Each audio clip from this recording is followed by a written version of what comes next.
Assalamualaikum warahmatullahi wabarakatuh. Jadi di pertemuan ke-6 ini kita akan membahas lebih lanjut mengenai ARIMA modeling dengan menggunakan R. Jadi nanti setelah penjelasan ini akan dilanjutkan dengan praktek gitu ya. Jadi saya akan menunjukkan bagaimana melakukan ARIMA modeling dengan menggunakan sintaks R. Kemudian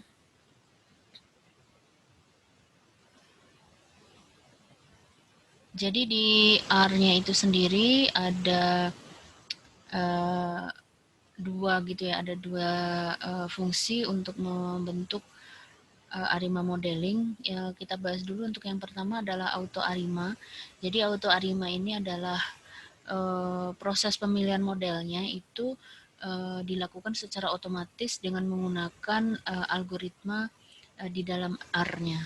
Jadi untuk yang algoritma yang dilakukan di sini bagaimana si auto ini memilih final model itu dengan menggunakan Hinman-Kandakar algorithm.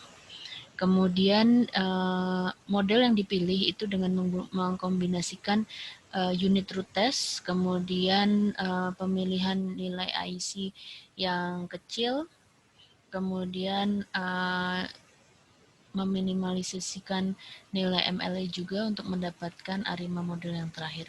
Nanti di sini ada kriteria pemilihan model yang kemarin belum saya bahas, yaitu AIC ini, AKIK Information Criterion, dan BIC. Nanti akan kita bahas di slide berikutnya. Nah, kemudian di sini di perintah di dalam kurung yang auto ARIMA ini akan bisa menampung banyak variasi gitu ya, yang nanti akan menunjukkan algoritma khusus yang akan dipakai. Jadi di sini mau dituliskan beberapa argumen gitu, bisa ditambahkan di sini, tapi untuk sementara yang akan kita lakukan adalah dengan menggunakan auto ARIMA secara default dulu. Kemudian untuk algoritma di auto ARIMA ini mengikuti beberapa tahapan. Yang pertama adalah bahwa jumlah differencingnya itu antara 0 sampai dengan 2. Jadi jumlah differencingnya itu tidak banyak-banyak gitu ya, karena seperti yang sudah saya singgung kemarin bahwa ketika kita melakukan differencing data gitu dalam rangka untuk mencari model yang terbaik, ketika terlalu panjang pun dia nanti bisa overfitting, kemudian kesulitan untuk menginterpretasikan hasilnya gitu. Nah, di sini untuk yang di Hinman-Kandakar jumlah differencingnya juga yang dipakai terbatas hanya dari 0 sampai 2. Kemudian menggunakan unit root testnya itu KPSS. Nanti kita akan bahas KPSS test itu apa. Kemudian nilai P dan Q. Nilai P dan Q ini bukan PP dan Q. P dan Q di dalam ARIMA-nya itu ya. Kan di ARIMA P, D, Q kan. Untuk menentukan komponen AR dan MA-nya itu akan dipilih dengan berdasarkan nilai IC yang paling kecil setelah data tersebut didiferensikan. Jadi setelah didiferensikan sebanyak D. Jadi di sini akan melihat nilai IC yang terkecil. Jadi untuk pemilihannya proses eliminasi menuju ke final model di Hinman-Kandakar ini menggunakan proses stepwise. Jadi dia tidak memulai dari keseluruhan model terus dipilih dieliminasi satu-satu, tapi dia menggunakan prinsip stepwise, pencarian secara stepwise. Kemudian di dalam prosesnya di sini dia akan memilih akan menempatkan initial model dulu yang akan difittingkan ARIMA, kemudian ARIMA-nya tadi ya, proses differencingnya dari 0 sampai dengan 2. Kemudian model-model yang akan difitkan itu juga termasuk ARIMA yang tanpa konstan, jadi yang hanya mengandung nilai differencing saja. Kemudian nilai atau model yang didapat, base model ini akan ditunjukkan dengan smallest IC, nilai IC yang terkecil di antara model-model yang sudah di-fitkan. Kemudian nilai base model yang didapatkan itu akan menjadi model yang sekarang atau the current model. Jadi current model itu adalah model terbaik dari initial model yang dipilih berdasarkan nilai IC yang terkecil. Kemudian variasi di current model yang terpilih ini bisa bervariasi antara P dan Q-nya, kemudian akan memasukkan atau mengeluarkan konstanta di current model. Kemudian untuk menentukan base model ini, jadi di sini bisa diambil untuk base modelnya itu dari yang current model ini atau setelah dilakukan variasi. Kemudian nanti proses ini akan diulang sampai dengan menemukan nilai IC yang paling kecil, yang lebih rendah gitu. Tapi kan ini maksudnya proses ini tuh udah dilakukan secara otomatis sama si R gitu. Jadi proses ini nggak terlihat di layar output gitu. Nanti kalau di outputnya akan langsung muncul hasilnya. Jadi base modelnya itu akan langsung muncul lengkap dengan nilai IC-nya. Nah, kemudian untuk di awal-awal tadi ada proses differencing dengan menggunakan KPSS ya, menentukan jumlah differencing dengan menggunakan KPSS test. Jadi KPSS test itu adalah unit root test. Kalau yang di pertemuan mengenai unit root test itu kan kita pakai Dickey Fuller, tetapi waktu itu juga sudah saya singgung bahwa unit root test itu ada beberapa macam tools gitu ya, Pilipero. Nah, salah satunya adalah yang ini, KPSS ini. Jadi null hipotesisnya adalah bahwa datanya itu stasioner, kemudian yang kita cari itu adalah bukti bahwa null hipotesisnya itu adalah salah atau false. Sehingga kita akan mencari atau mengharapkan ya nilai p-value yang kecil atau kurang dari 0,05. Di sini kita pakai misalkan level of significance-nya itu 95%. Kemudian jika dia jika dia lebih kecil dari 0,05 maka itu berarti akan membutuhkan diferensiasi atau proses differencing. Kemudian untuk menulis atau mengeluarkan output bagi KPSS itu dengan menuliskan fungsi UR KPSS, jadi di URK package. Nah, kemudian tadi ada proses pemilihan di dalam Hinman Kandakar itu dengan menggunakan atau membandingkan nilai IC-nya. AIC ini adalah AKIK Information Criterion atau AIC. Kemudian cara menghitungnya adalah seperti ini ya. Jadi T ini adalah jumlah observasi yang digunakan pada proses estimasi. Kemudian K adalah jumlah prediktor di dalam model.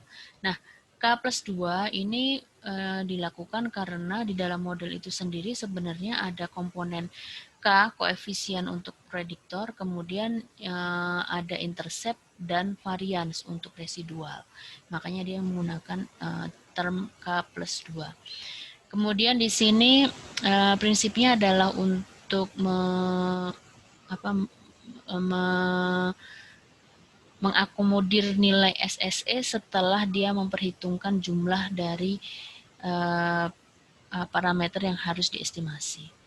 Nah, kemudian nanti yang akan kita cari adalah nilai AIC yang paling kecil, lebih kecil ya. Jadi nanti ketika kita bandingkan model satu dengan model yang lain, kita akan melihat nilainya, kemudian kita akan prefer ke IC yang lebih kecil.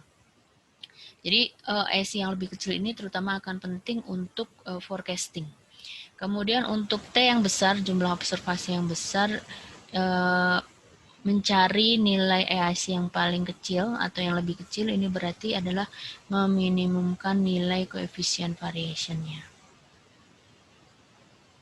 Koefisien of variance, Nah, kemudian nanti di dalam output R juga akan mengeluarkan corrected AKIK Information Criterion atau AICC. Jadi di sini untuk nilai T yang kecil, ini AIC itu akan cenderung memilih terlalu banyak prediktor sehingga akan bias. Jadi untuk jumlah observasi yang kecil, AIC-nya itu malah dia akan cenderung untuk memilih memasukkan banyak prediktor ke dalam model. Nah, jadi di sini kita akan melakukan atau menambahkan nilai koreksi terhadap nilai AIC-nya sehingga akan menghasilkan corrected AKI information criterion. Kemudian yang kita cari adalah AIC yang lebih kecil. Kemudian untuk yang berikutnya adalah BIC, Schwartz Bayesian Information Criterion atau BIC. Jadi ini prinsipnya juga sama, yang akan kita cari adalah nilai BIC yang lebih kecil, karena ya BIC yang kecil menunjukkan model terbaik. Kemudian yang model terpilih ini bisa jadi model terpilih yang ditunjukkan oleh BIC itu bisa jadi sama dengan yang ditunjukkan oleh IC, tetapi bisa juga model lain tapi dengan jumlah term yang berbeda, jumlah yang sisi kanan, jumlah jumlah variabel yang di sisi kanan itu akan lebih sedikit. Jadi di sini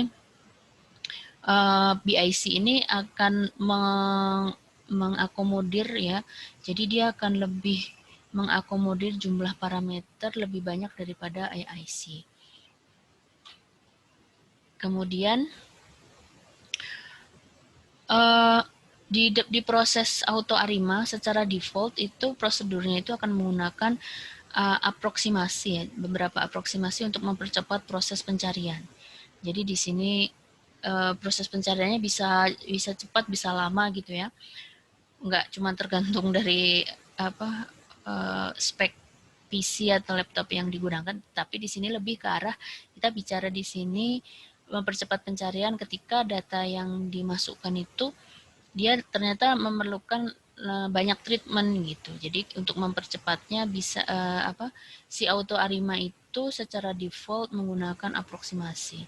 Nah, aproksimasi ini bisa dihindari. Jadi kita bisa menghindari aproksimasi ini. Jadi untuk melihat supaya semua kemungkinan model itu dilalui oleh auto ARIMA, maka kita akan meletakkan argumen approximation sama dengan false di dalam tanda kurung ini, di dalam argumen. Jadi ketika kita bicara mengenai argumen di dalam auto ARIMA, maka kita akan meletakkan di dalam tanda kurung. Kemudian jika menggunakan aproksimasi auto ARIMA bisa jadi minimum IC model itu tidak dapat ditemukan karena dia menggunakan prinsip stepwise prosedur gitu ya. Jadi makanya si approximation-nya ini di set ke false.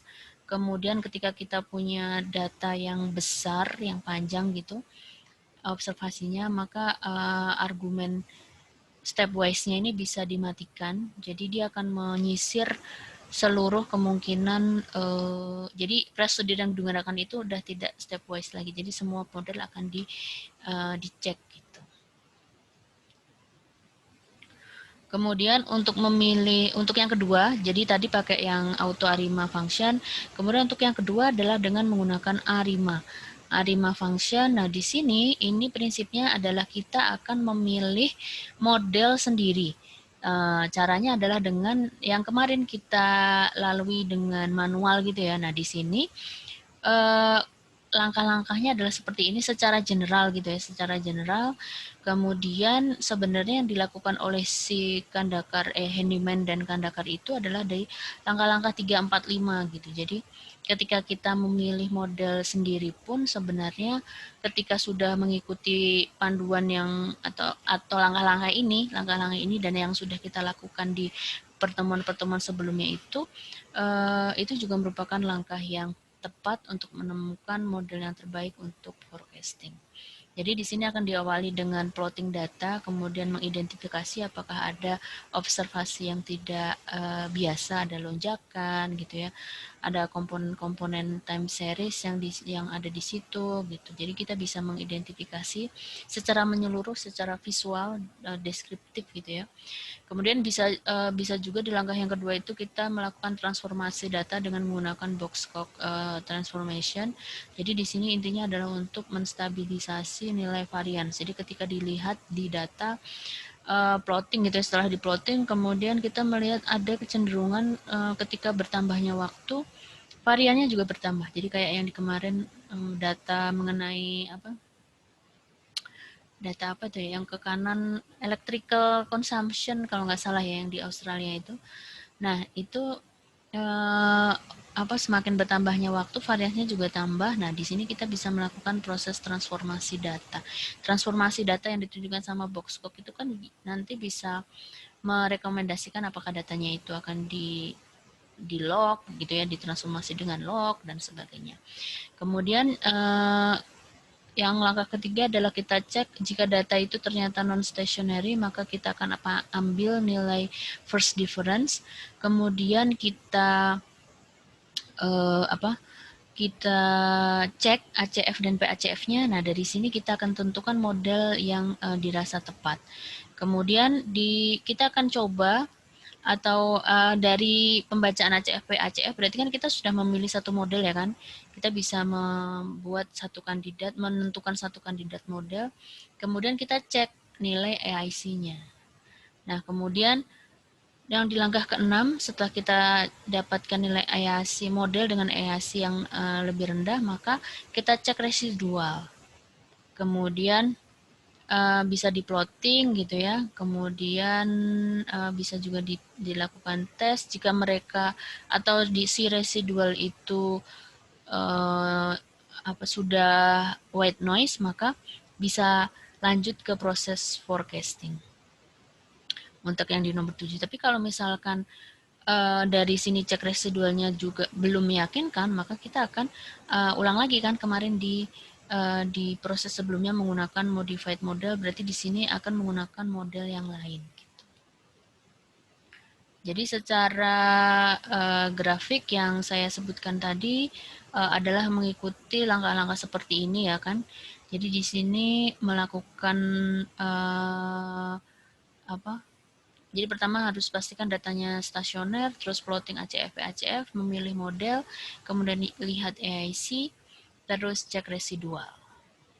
Jadi kalau misalkan eh, apa dia sudah white noise, maka dia akan melakukan proses penghitungan forecastingnya.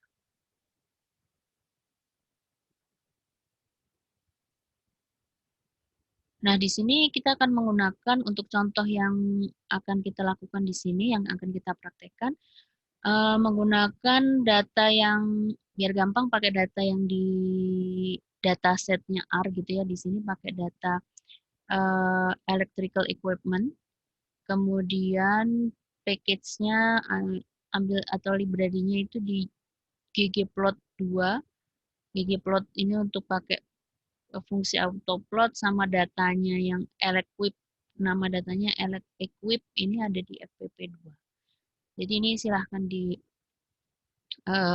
diinstal package-nya dulu, library-nya dipanggil, kemudian nanti kita bisa pakai fungsi autoplot sama menggunakan data.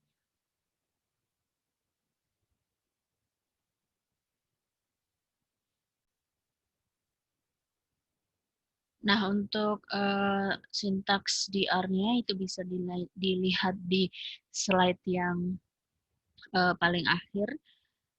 Di sini kita akan melakukan plotting data dulu setelah dilakukan seasonal adjustment ya.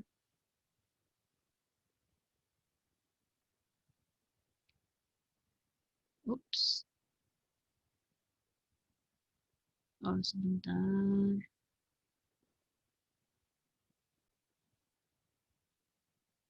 Nah, jadi di sini tadi dia error karena belum dipanggil library-nya ggplot2 sama fpp2. Kemudian di sini kita lihat di bagian plotting-nya.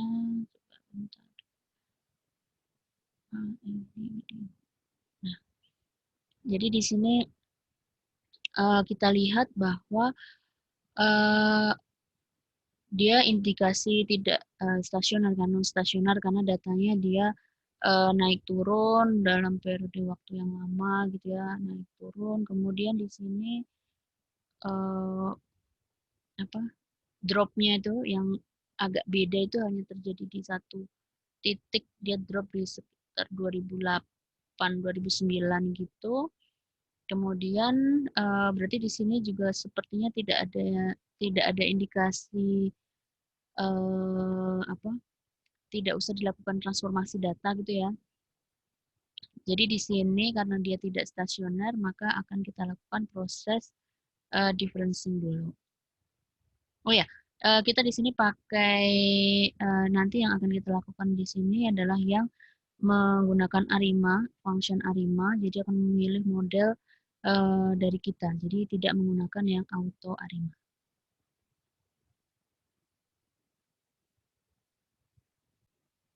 Kemudian kita lanjutkan dengan proses differencing ini.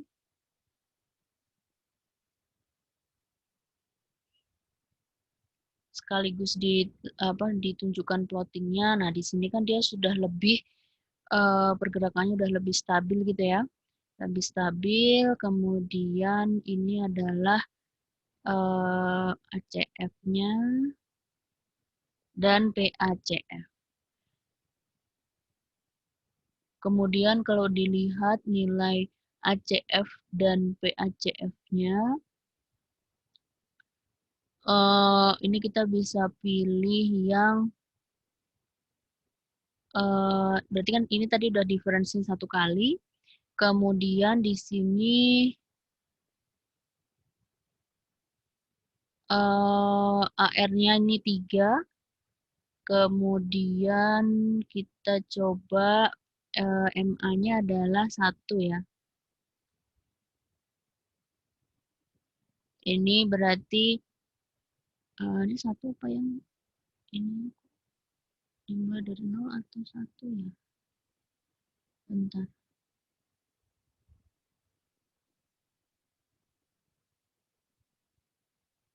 Berarti kita pakai dulu yang 3, 1, 1.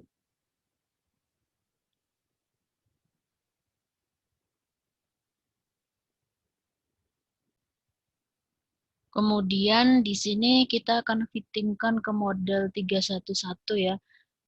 Bisa juga ini 310 gitu ya, 310.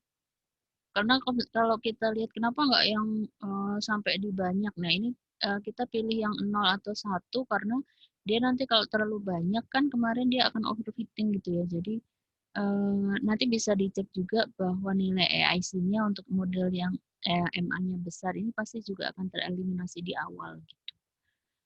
Jadi nanti bisa dicek antara 311 dan 310. Tapi kayaknya yang ini udah saya coba 311 itu dia yang beda AIC-nya masih lebih kecil yang 311 dibandingkan yang 310. Ini adalah 995,38 gitu ya. Kita bacanya AICC 995,7.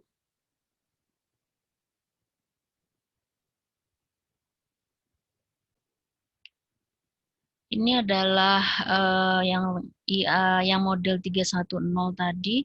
Ini bisa dilihat dia bedanya kecil ya. Jadi dengan 311 tapi masih lebih besar yang 310 gitu. Jadi kita akan lanjut dengan menggunakan 311. Jadi setelah ini kita akan mengecek residual untuk yang 311.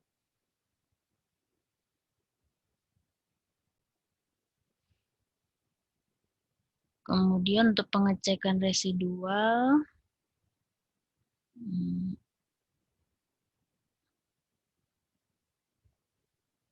kita tunggu.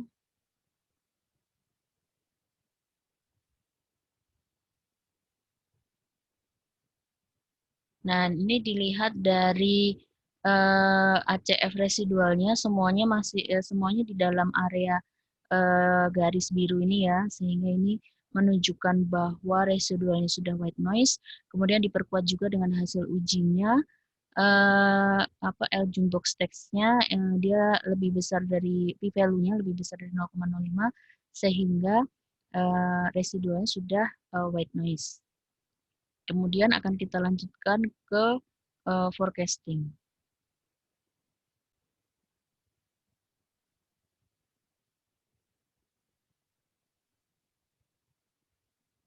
Ini adalah nilai forecastingnya untuk periode tahun setelah tahun data, setelah periode tahun data.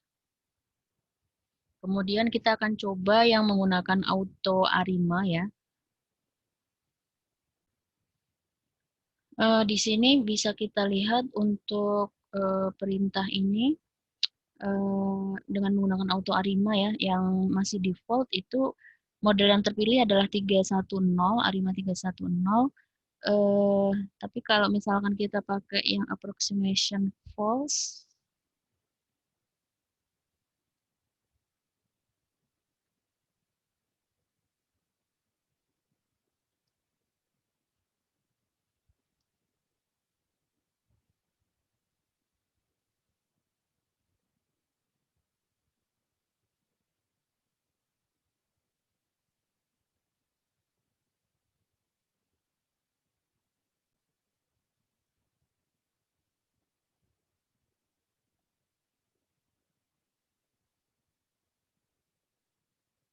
nah di sini dengan approximation false-nya sebagai argumen kita dapatkan model ARIMA yang sama dengan yang tadi kita pilih, ARIMA 311.